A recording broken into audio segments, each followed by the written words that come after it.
अपने अधिकारों के लिए हिंसा, प्रदर्शन, आगजनी और तोड़फोड़।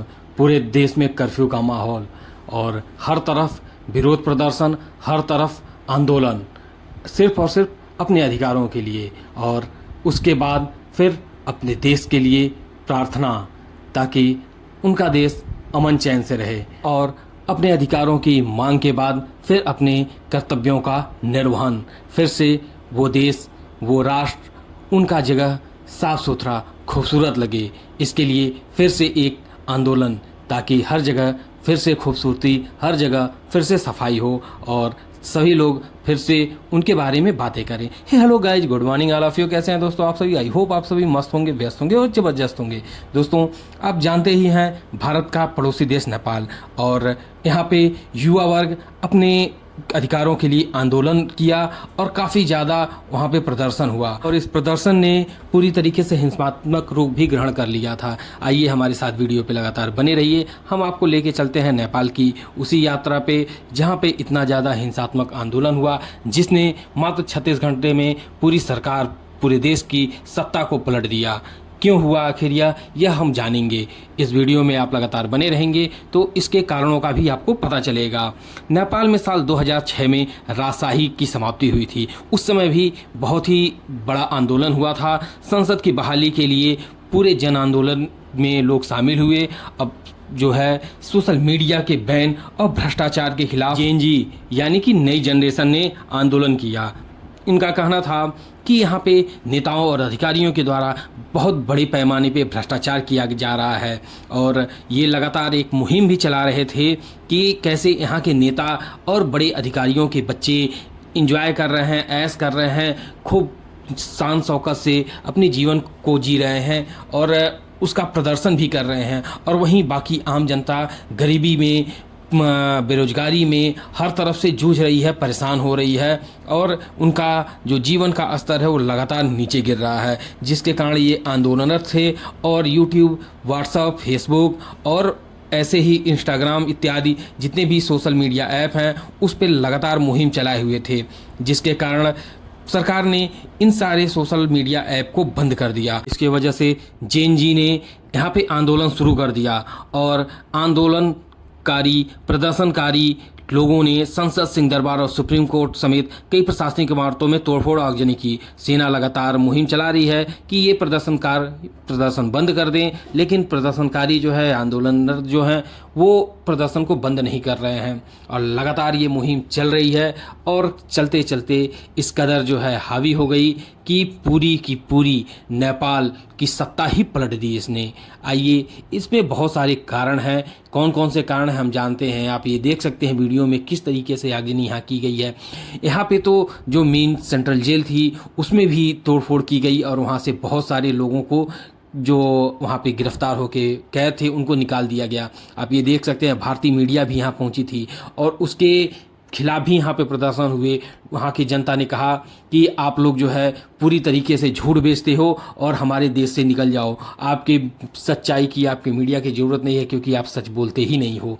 अब क्या ही कहा जाए, किस तरीके से यहाँ पे मतलब भारतीय मीडिया को भी निशाना बनाया गया। और बाकी यहाँ पे आप देख सकते हैं किस तरीके से आंदोलन चल रहा है, कितना हिंसात्मक रूप से आगजनी चल रही है, प्रदर्शन चल रहा है। इस प्रदर्शन में बहुत ही सारे नेताओं को, अधिकारियों को भगाया गया, उन पे हमले हुए। यहाँ तक कि प्रधानमंत्री केपी शर्मा ओली, राष्ट्रपति रामचंद्र पौडेल, गृह मंत्री रमेश लेखक के निजी आवासों में भी आगजनी की गई।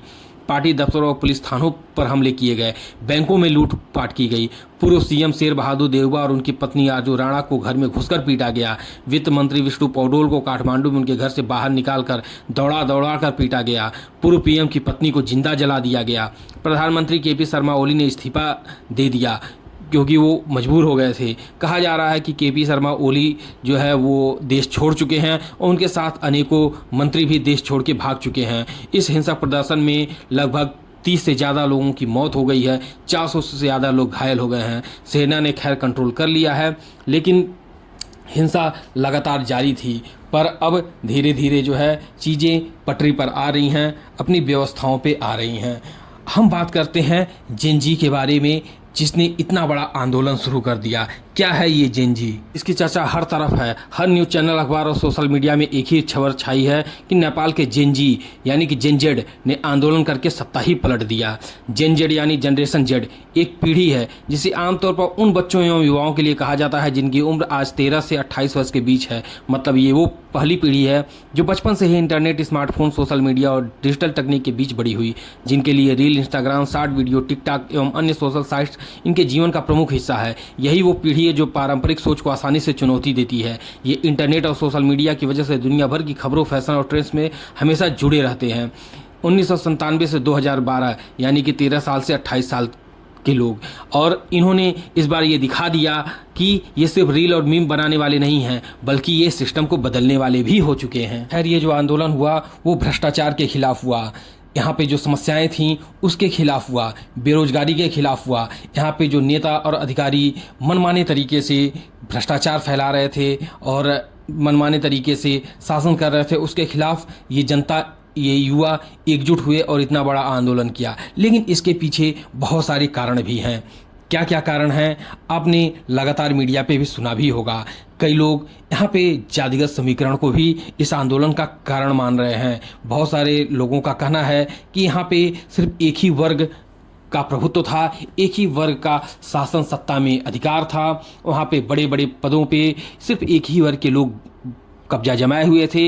इस कारण से भी लोग यहाँ पे आंदोलनरत हुए। और इसके साथ साथ ये भी कहा जाता है कि यहाँ पे कुछ बाहरी तत्वों, बाहरी शक्तियों का, जैसे कि अमेरिका, चीन इत्यादि का हाथ है। कुछ लोग यहाँ के ही भारत पे भी इल्ज़ाम लगा रहे हैं कि भारत का भी हाथ है। खैर, जो भी हो, लेकिन हाँ, ये हो सकता है कि अमेरिका का कुछ हाथ हो सकता है, क्योंकि आप अगर देखेंगे तो जितने भी सोशल मीडिया ऐप यहाँ पे बैन हुए थे वो सिर्फ और सिर्फ अमेरिका के थे।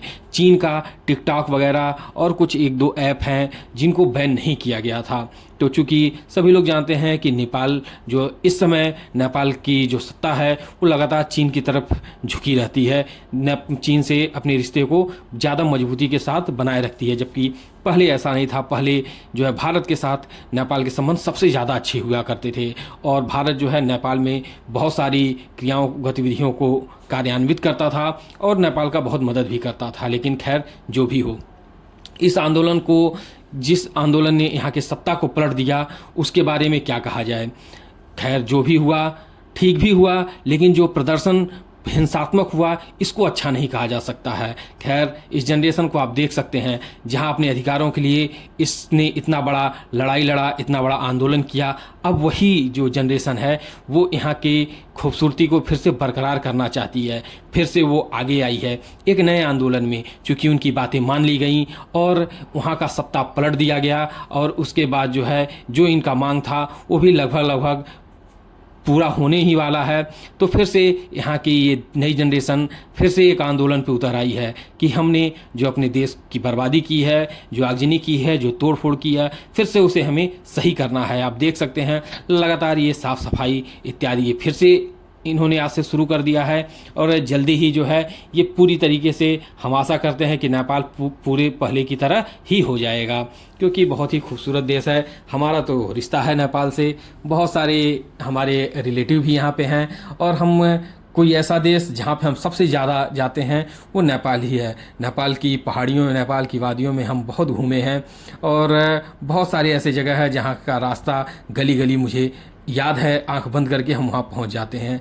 तो दोस्तों, आपने देखा यहाँ पे जितना कुछ हुआ और जो तोड़फोड़ हुई उसकी वीडियो आपने देखी, उस पर एक समीक्षात्मक टिप्पणी भी हुई, वो भी आपने सुना। तो आप इस पे क्या राय रखते हैं ये हमें कमेंट करके ज़रूर बताएं। हम चलते हैं फिर से अपने भारत की तरफ और वहाँ से अपने घर आवास पे गोरखपुर पहुँचेंगे। तो दोस्तों, आप हमें कमेंट करके इसके बारे में ज़रूर बताएं और अगर आप इस चैनल पे नए हैं तो प्लीज़ सब्सक्राइब करें, ज़्यादा से ज़्यादा शेयर करें और लाइक करें हमारी वीडियो को और हमारे पूरे चैनल को ढेर सारा प्यार दें। और हम आशा करते हैं कि ये जो खूबसूरत देश है, ये नेपाल, इसका अमन चैन ऐसे ही बरकरार रहे ताकि यहाँ पे हम सब आते रहें। चूँकि इस समय सारे बॉर्डर बंद हैं आम लोगों के लिए, सभी लोग नहीं जा सकते हैं। खैर, हम लोग तो जा सकते हैं, किसी तरीके से हम लोग गए और आपके लिए ये वीडियो भी बनाया। तो आप ढेर सारा प्यार दें, ढेर सारी मोहब्बत दें। फिर से मिलते हैं अगले वीडियो में, तब तक के लिए bye bye, take care, see you.